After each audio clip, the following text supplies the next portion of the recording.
Hello friends, today we will learn about virus-induced cell transformation. Viral transformation can impose selfish causes, characteristically determinable features upon a cell.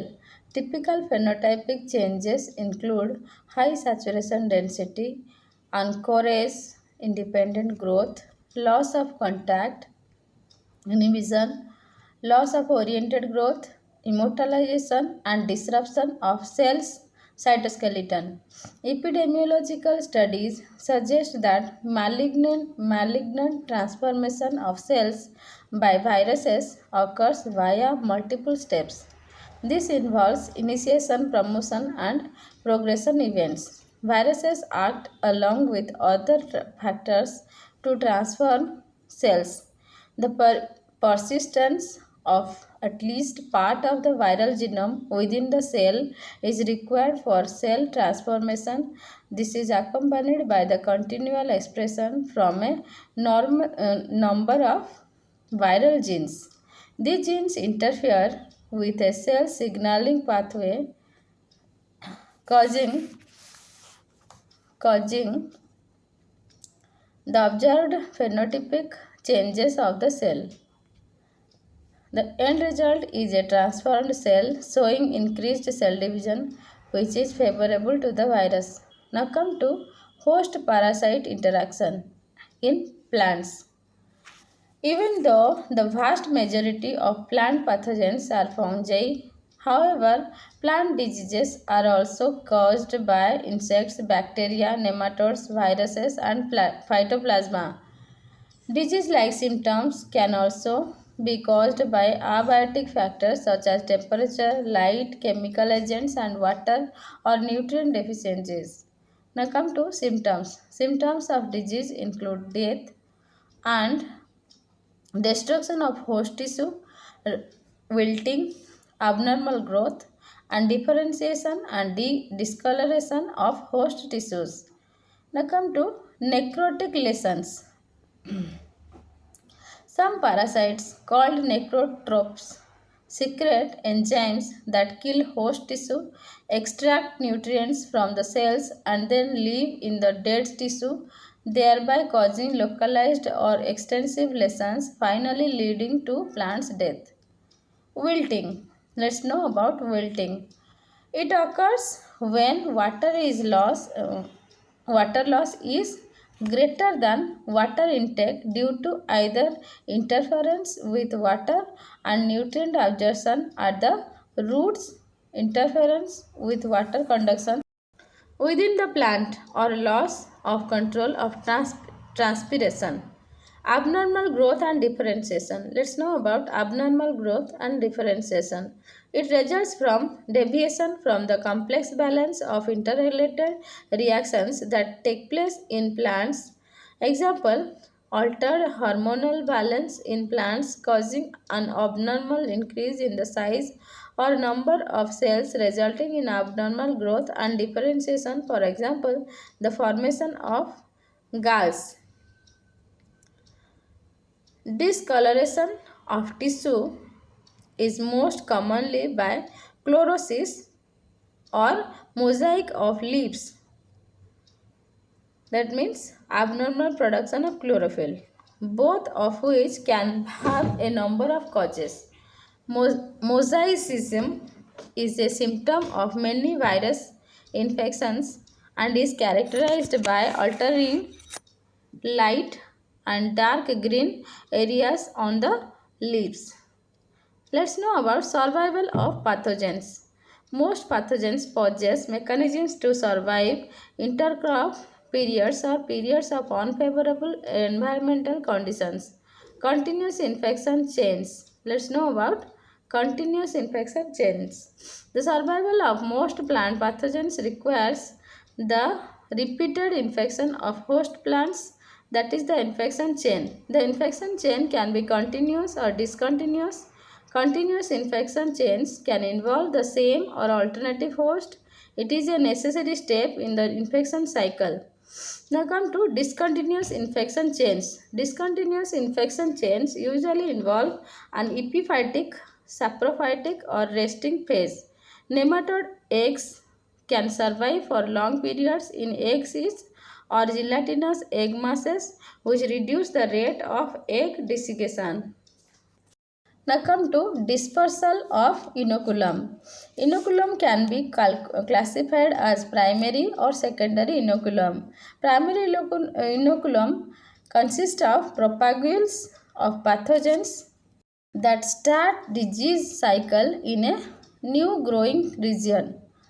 Secondary inoculum distributes the pathogen within the main growing season of the crop. It is usually secondary inoculum that leads to the development of epidemics. Inoculum can be carried from plant to plant by a variety of methods like air currents through the soil, by water splash, or via a vector species such as an insect, other animal, fungus, or plant. Insect vectors often have piercing and sucking mouthparts penetrating the plant surface and providing an infection pathways for viruses, plasmas, and plant parasitic protozoa that they are carrying inside their bodies. Some bacteria and fungi are spread by sticking to the outside of insect vectors. Disease can also be dispersed in planting material such as clones and seeds. About one-fifth of known plant viruses are dispersed via seed. Let's know about the infection process. The infection process can be divided into three pages: pre-entry, entry, and colonization. The process of infection is influenced by properties of the pathogen, the host, and the external environment. Now come to pre-entry. Parasites colonize the outside of the plant or enter the host plant by penetration or via a wound. Pathogens may negotiate its surface before entering the host through specialized penetration structures such as aprisoria through wounds or stomata pores or via vectors such as fungi or insects. After inoculation, pathogen development is differentially influenced by temperature, moisture, light, aeration, nutrient availability, and pH. The conditions necessary for survival and successful infection differ between pathogens. Let's know about entry. Entry of pathogen. Fungal pathogens often use direct penetration of the plant surface to enter the host. This requires adhesion to the plant surface, that means attachment of the apresorium, followed by the application of pressure and then enzymatic degradation of the cuticle and cell wall in order to overcome the physical barriers presented by the plant surface. The alternative pathway for pathogen entry is via a pre-existing opening like stomatal pores, hydathode, lenticles, unusual openings like nectaries, styles, and ectodesmata, or a wound in the plant surface. Now come to colonization. A successful infection requires the establishment of a parasitic relationship between the pathogen and the host once the host gained entry to the plant. Now come to types of pathogens in plants. Two broad categories of pathogens are biotrophs. That means those that establish an infection in living tissue, and necrotrophs. Necrotrophs means those that diffuse ahead of the advancing pathogen. The toxins produced by necrotrophs can be specified to the hot or non-specific. Necrotrophs often enter the plant through wounds and cause immediate and severe symptoms. An intermediate category of parasite is the hemibiotrophs, which start immediately, which start off as biotrophs and eventually become necrotropic, employing tactics from both classes of pathogens. Now come to pathogens that colonize the surface of plants, extracting nutrients through haustoria in epithelial or epidermal or mesophyll cells are termed ectoparasites. Some parasites colonize the area between the cuticle and the outer wall of the epidermal cells, penetrating host epidermal and mesophyll cells with haustoria. These are called subcuticular infections. Pathogens can also form colonies deeper in the plant tissues. These are mesophils and parenchyma infections and can be necrotropic,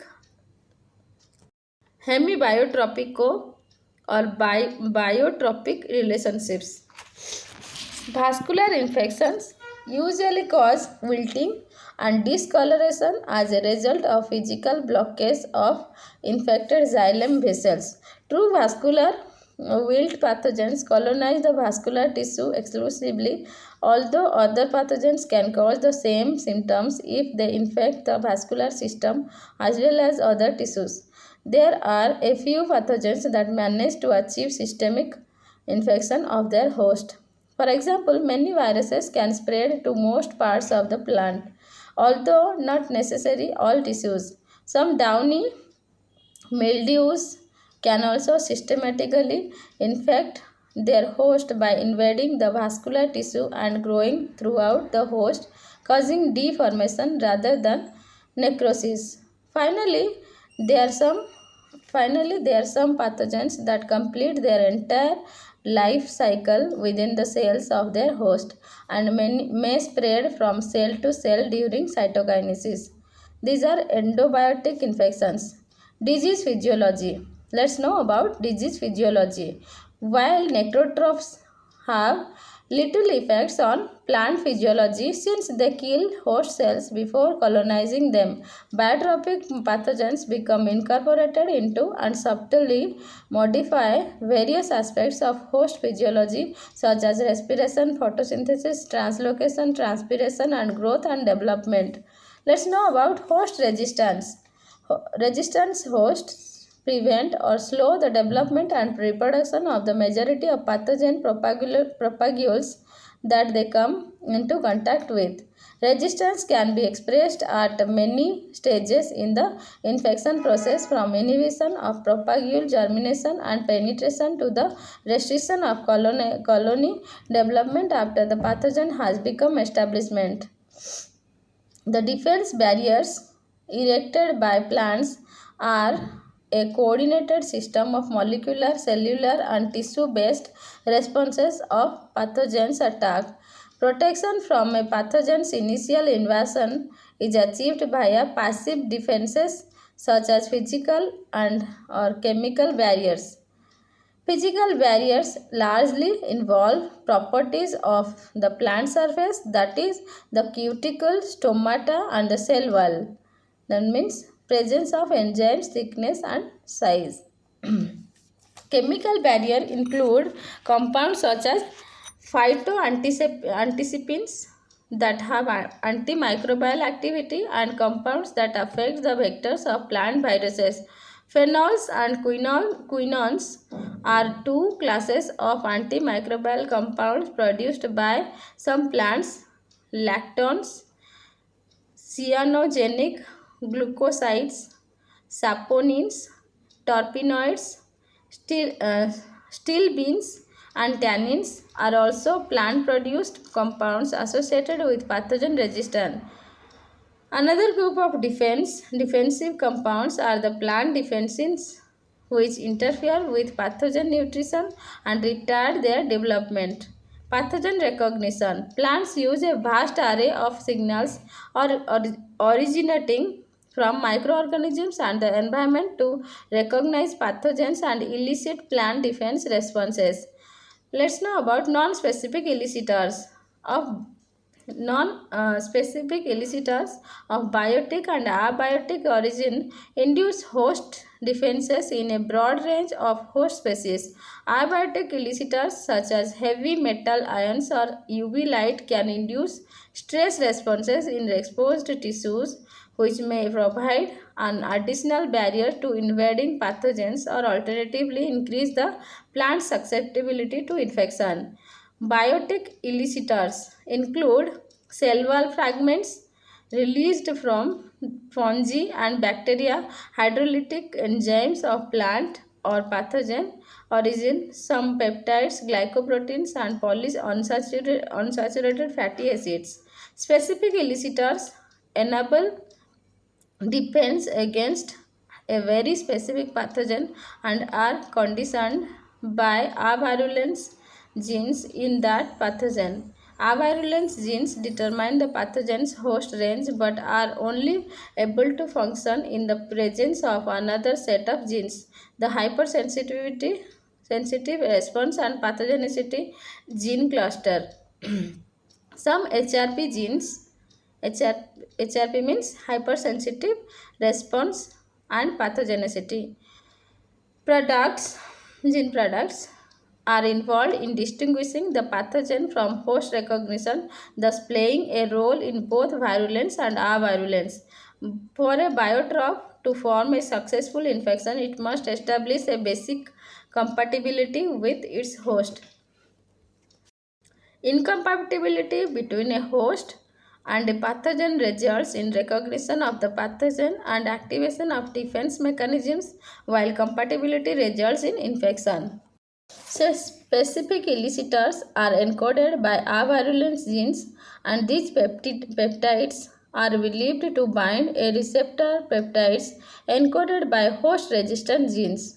Host parasite specific resistance is determined by the interaction of between products of pathogen avirulence genes, specific elicitors, and products of host resistant genes. Now let's know about rapid active defenses. Almost every host parasite interaction is unique in the details of the activation, localization, timing, and magnitude of the defense responses. The membrane. Let's know about the membrane.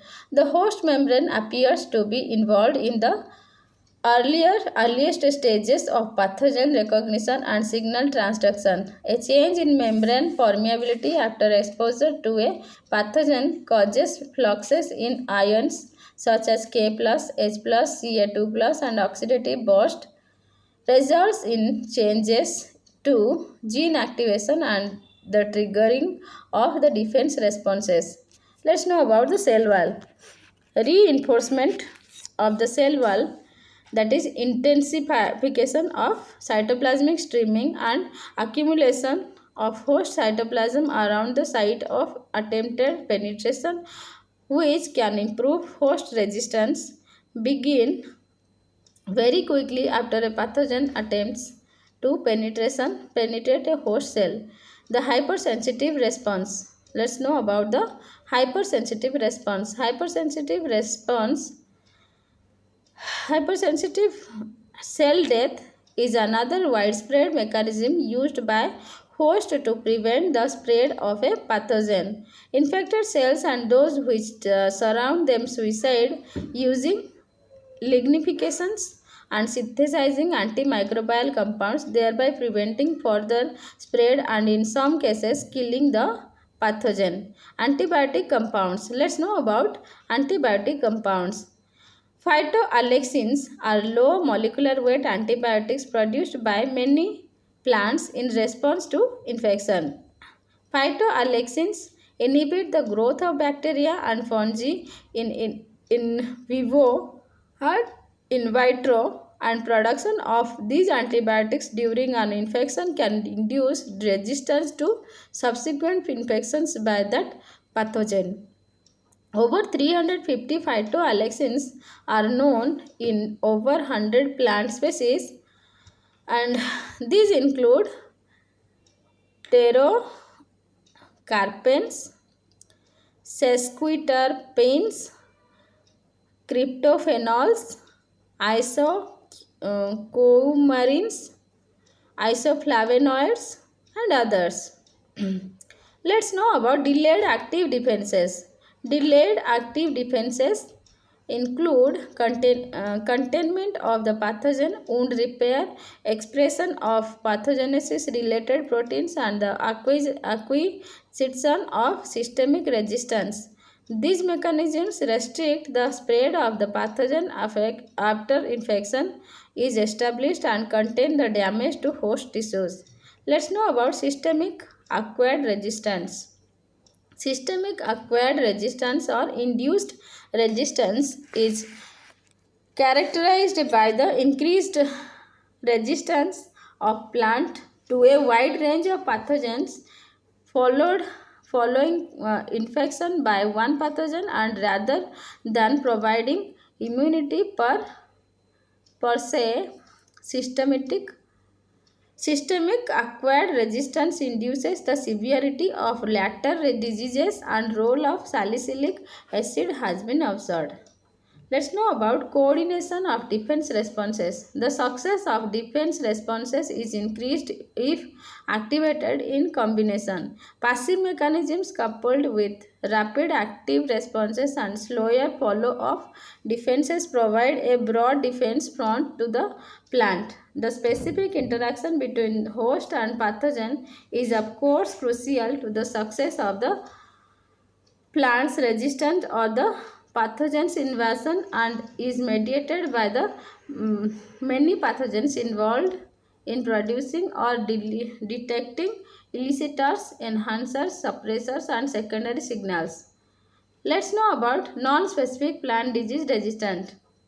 Non-specific plant disease resistant is multi-component, relying upon a foundation of passive plant defenses and usually also involving the activation of active defenses by non-specific elicitors of biotic origin. The combination of defenses involved in this type of resistance is highly coordinated and similar for all plant pathogen interactions. However, substantially substantial variation in both the timing and degree of the active component of plant defense and in environmental factors has been shown to be critical to its success, whilst stronger, more more timely non-specific defense responses are responsible for many compatible plant pathogen interactions. Weaker non-specific defense responses are often overcome by the pathogen in compatible interactions and have also been observed in symbiotic relationship with endophytic fungi. The genetic basis underlying non-specific plant disease resistance is complex and involves multiple genes that encode proteins with a diversity of plants in both partners of the plant pathogen interaction. These can be divided into pathogenicity genes that determine the ability of the pathogen to cause disease and defense related genes that enable the plant host to execute defense responses. Both classes of genes contain members that are expressed in a constitutive manner in addition to genes in plant expressed in response to the interaction of plant and pathogen. Pathogen genes that govern pathogenicity usually encode proteins that have a negative impact on disease resistance. The majority of pathogenicity genes in plant pathogens condition the ability to establish infection, and these include genes that encode proteins with specific role in adhesion to plant surface, the formation of penetration, structure, cell wall degradation, and synthesis of toxic compounds. However, a number of pathogenicity genes instead govern the ability of pathogen to defeat plant defenses, such as those encoding proteins involved in the detoxification of phytoalexins. Plant defense related genes encode proteins that enable the detection of non-specific elicitors and the activation of an intracellular signaling pathway leading to plant defenses as well as those themselves involved in passive and active plant defenses. Let's know about specific plant disease resistance. In contrast to non-specific resistance, specific plant disease resistance appears to be governed by a single gene or a small number of related genes which encode proteins capable of altering the outcome of an otherwise compatible plant pathogen interaction. Genes conditioning host pathogen specificity are found in particular subpopulations of the pathogen, plant host, or both. Interacting organisms and specific plant disease resistance can be subdivided into three major categories on this species. Race-specific resistance. Race-specific resistance is induced in response to only a particular race of pathogen but occurs in all cultivars of the host plant. This type of specific disease resistance is dependent upon genetic variation within the pathogen species and the production of proteins capable of altering the outcome of an otherwise compatible plant pathogen interaction in only certain pathogen races. Cultivar or specific resistance. Cultivar specific resistance is activated only in a specific host plant cultivar but in reaction to all races of a pathogen species. In a few plant pathogen systems where non-specific resistance limits the host range of the pathogen to a plant genus, this type of resistance occurs at the level of host plant species and is termed species specific resistance. Now come to race cultivar specific resistance. Let's know about gene for gene. In short, gene for gene or race cultivar specific resistance. If both pathogen and host specificity are involved, plant disease resistance is termed race cultivar specific resistance. Since it result only from the interaction of a particular pathogen race with a particular cultivar of the host plant. This type of resistance is usually referred to as gene for gene resistance because in most cases it requires the presence of both a race specific avirulence gene in the pathogen and one or more corresponding cultivar specific resistance genes in the host plant. Let's know about mechanisms underlying specific plant disease resistance. The biochemical mechanisms responsible for the induction of specific resistance in the plant pathogen interactions are poorly understood but are likely to vary with both the type of specific resistance and the plant pathogen system involved. The three most common mechanisms underlying specific resistance appear to be race-specific elicitors, host-selective toxins, and race-specific suppressors, but others as yet unknown may also exist. Race-specific elicitors. Let's know about race-specific elicitor. The majority of cases of race-specific resistance appear to result from the generation by a pathogen of race-specific elicitors of active plant defenses and the recognition of these by the plant host. Resistance with this biochemical basis of often also cultivar specific since the elicitor interacts with a corresponding plant receptor that is usually unique to a particular cultivar of the host plant.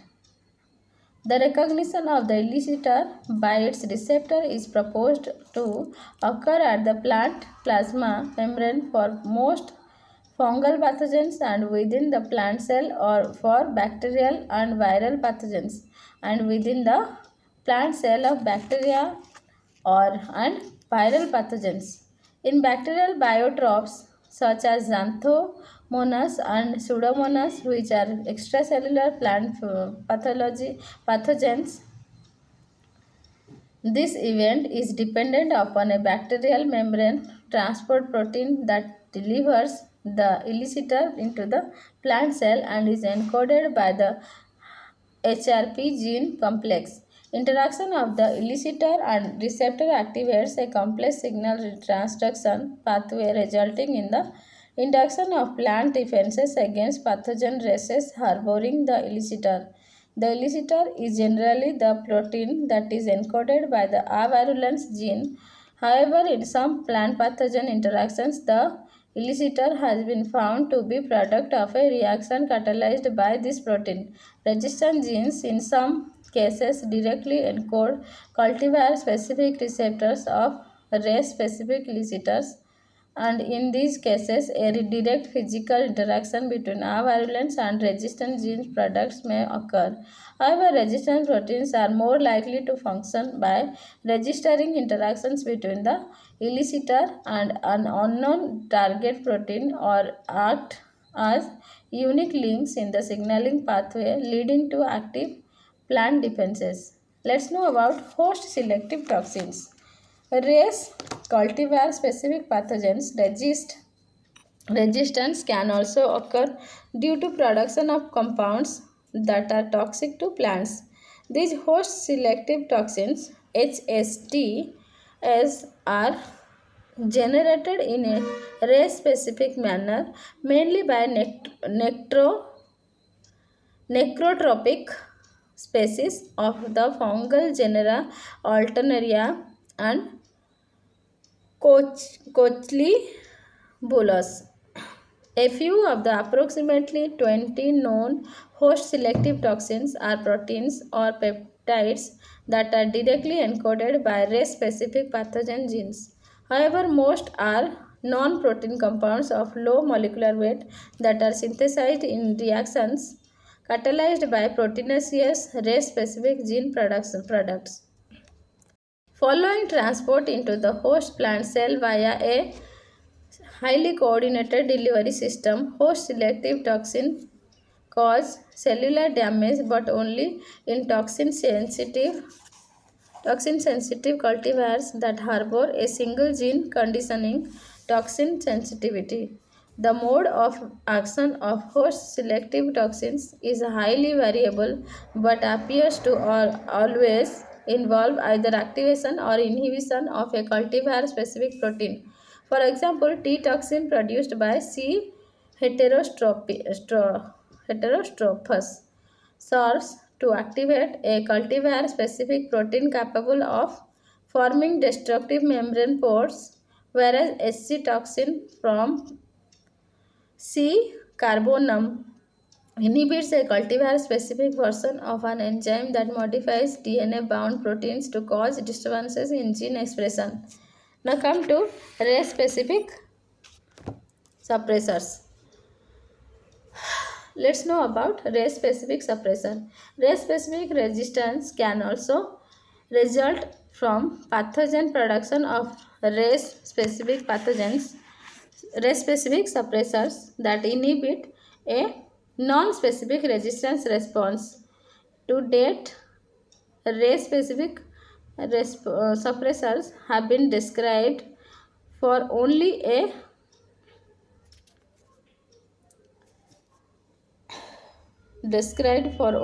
few specific species of bio biotropic plant pathogenic fungi, including Phytophthora infestans. In contrast to race-specific elicitors, they are proposed to interfere with elicitor binding, signal transduction, gene expression, or plant defenses to suppress the non-specific resistance response towards races that harbor them. Race-specific suppressors may be proteins directly encoded by pathogen genes governing race specificity, or may be non-protein compounds produced by reactions catalyzed by these proteins. Plant disease resistance in cases involving race-specific suppressors may or may not also be cultivar-specific depending on whether or not the actual mechanism of suppression involves a cultivar-specific plant molecule. Let's know about virus. Viruses are simple non-cellular entities consisting of one or more molecules of either DNA or RNA enclosed in a coat of protein. They are reproduced only within living cells and are obligate intracellular parasites. Viruses are smaller than prokaryotic cells, ranging in size from 0.02 to 0.3 micrometer. Smallpox virus is largest virus, about 200 nanometer in diameter, and polio virus is the smallest virus, about 28 nanometer in diameter. A fully assembled infectious disease virus is called a virion. Virion.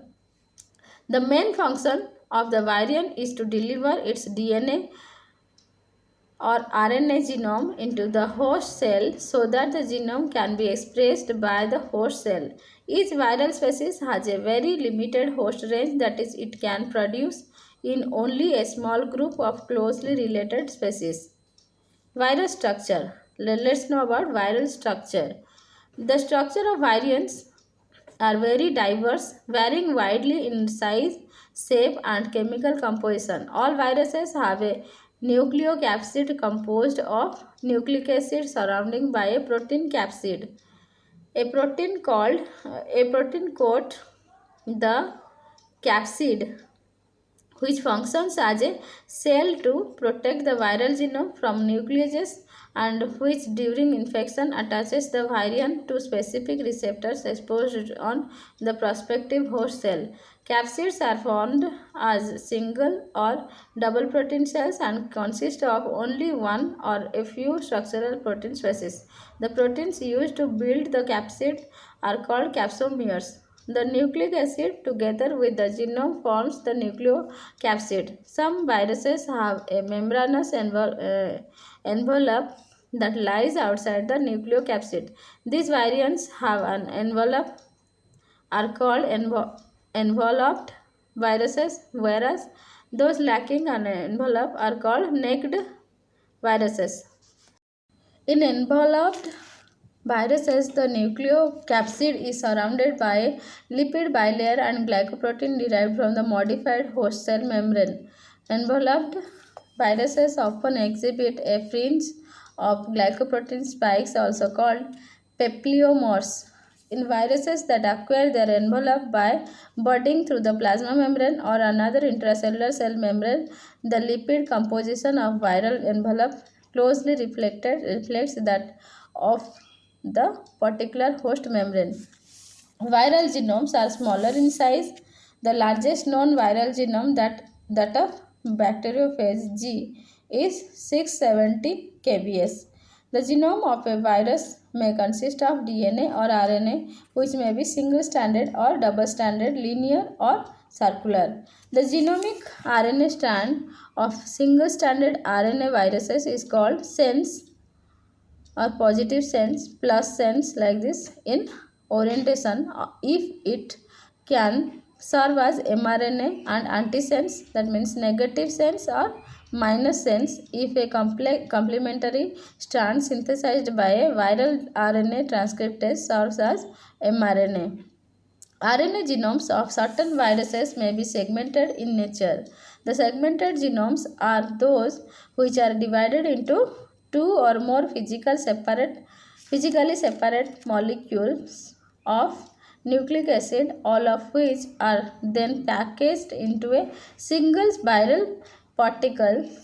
The segmented genome is different from multipartite genome. Multipartite genomes are also segmented, but each genome segment is packaged into a separate virus particle. These discrete particles are structurally similar and may contain the same component proteins, but often different in size depending on the length of the genome segment packaged. Multipartite viruses are only found in plants. Now come to shape or symmetry. All viruses have a nucleocapsid, that means nucleic acid and protein structure. The symmetry may be icosahedral or helical. Icosahedral means spherical in shape and helical means rod shaped. Now come to helical symmetry is seen in nucleocapsids of many filamentous and pleomorphic viruses. Helical nucleocapsids consist of a helical array of capsomeres wrapped around a helical filament of nucleic acid. A typical virus with helical symmetry is TMV, tobacco mosaic virus. Icosahedral morphology is characteristic of the nucleocapsids of many spherical viruses.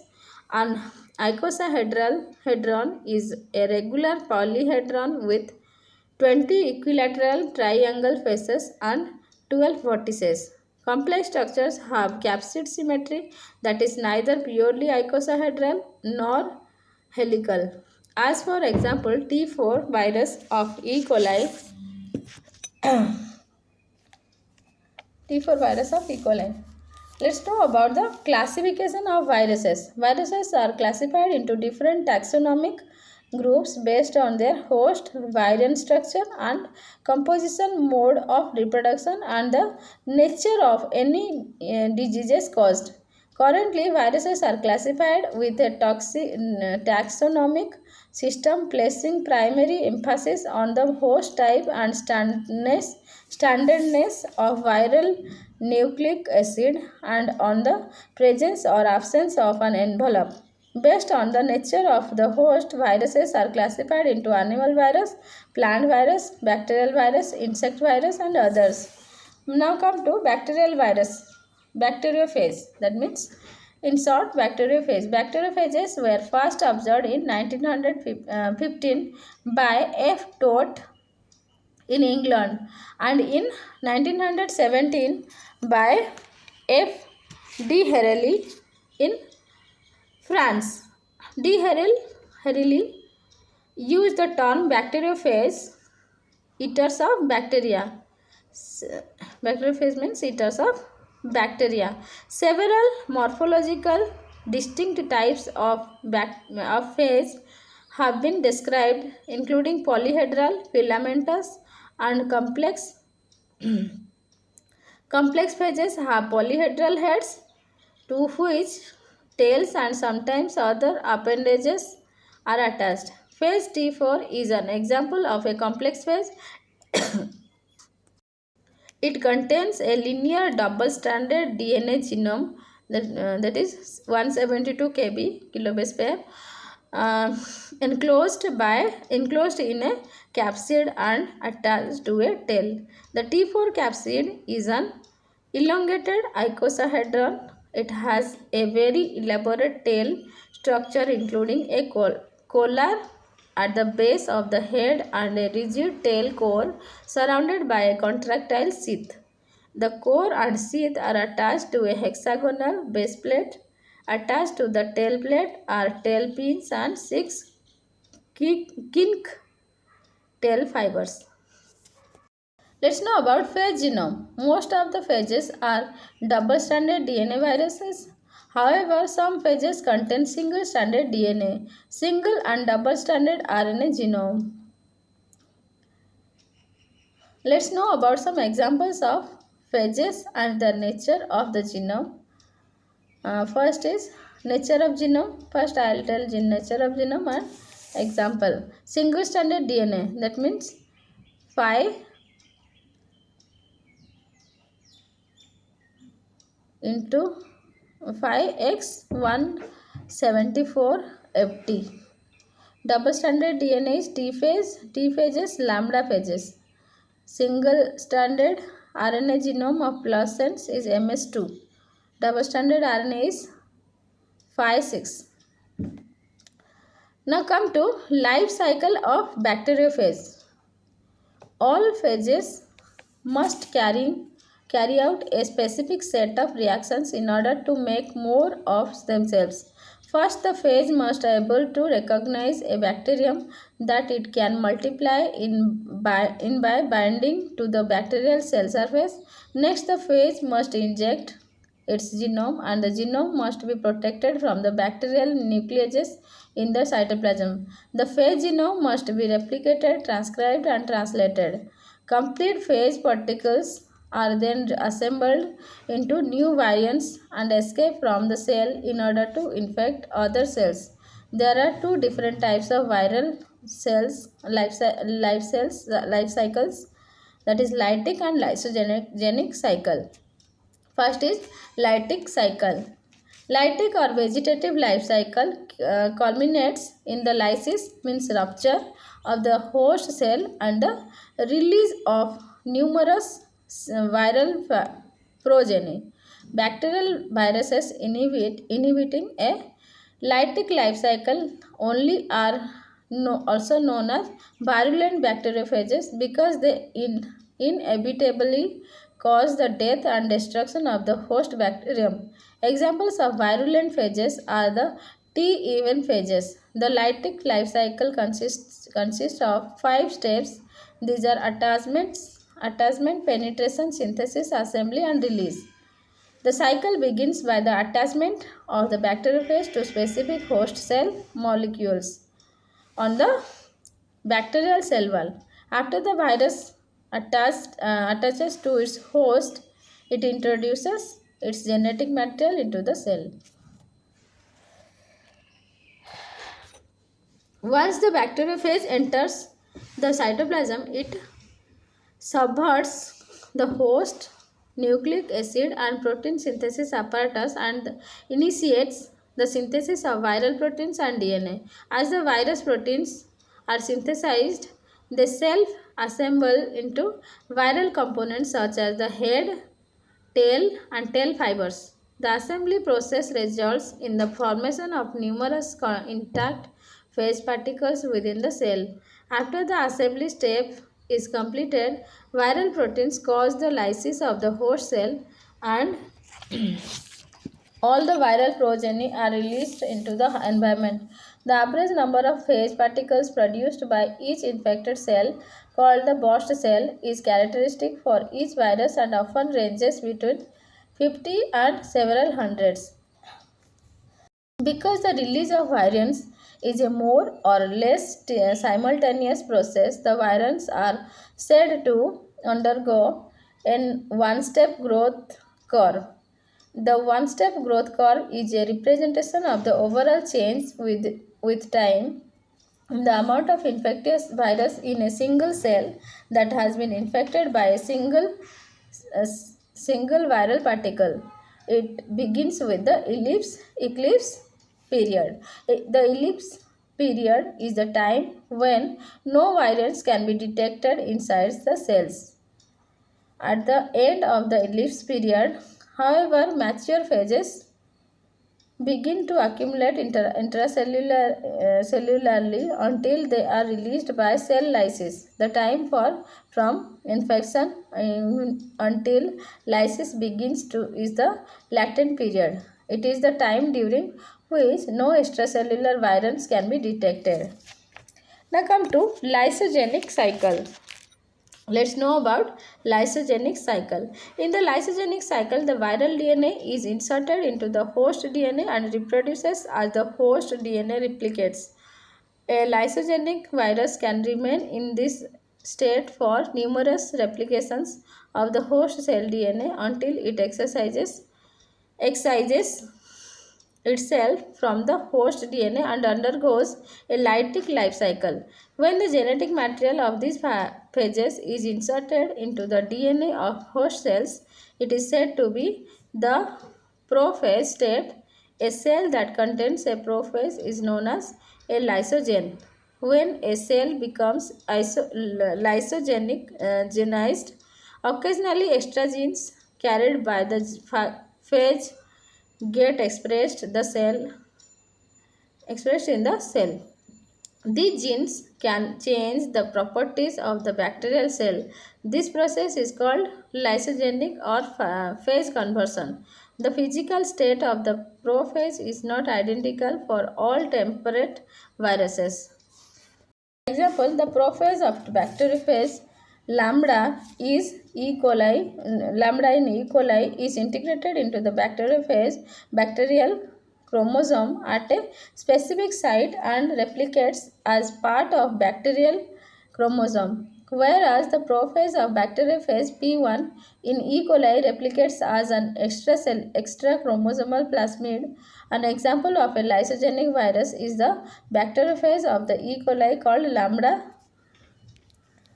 The lysogenic bacteriophage lambda-like phage T4 also uses its tail to inject the viral DNA into the host. Once the viral DNA is inside the host, it can either undergo a lytic cycle similar to that of T4 or incorporate itself into the host DNA. The integration of the cellular lambda genome involves the presence of attachment sites in the genome of both bacteriophage and bacteria. The bacterial attachment site, called ATT, consists of a specific DNA sequence composed of three domains: a B domain and O domain and B domain. The attachment site of the bacteriophage, called ATTP, is also made up of three domains: a P domain, an O domain, and a P domain. The O domain has a sequence common to both ATTB and ATTR. The O domain is also known as core sequence. Lysogeny is maintained by a repressor protein encoded by the DNA of lambda prophage. The lambda repressor blocks the expression of all the other lambda genes, including those responsible for phage replication and synthesis of phage proteins. An intriguing property of lysogens is that they cannot be reinfected by the phages of type with which they are lysogenized. They are immune to superinfection. Under some conditions, the prophage initiates synthesis of phage proteins that leads to the destruction of infected cells and release of new phages. This process is called induction. If ultraviolet radiation has damaged the host DNA, the ensuing prophage induction is termed UV induction. Matting of an HFR cells that is lysogenic for lambda with a non-lysogenic F recipient is like infected a non-lysogen with lambda. In the process of matting, when the lambda prophase enters a non-lysogenic recipient which does not contain any lambda repressor, transcription of the prophase begins and a lytic cycle ensues. Thus, a non-lysogenic recipient receiving a prophase will lyse. This phenomenon is called zygotic induction. Now come to animal virus. We will study animal virus in another phase. Okay, thank you. In another video, we will study animal virus in another video. Thank you.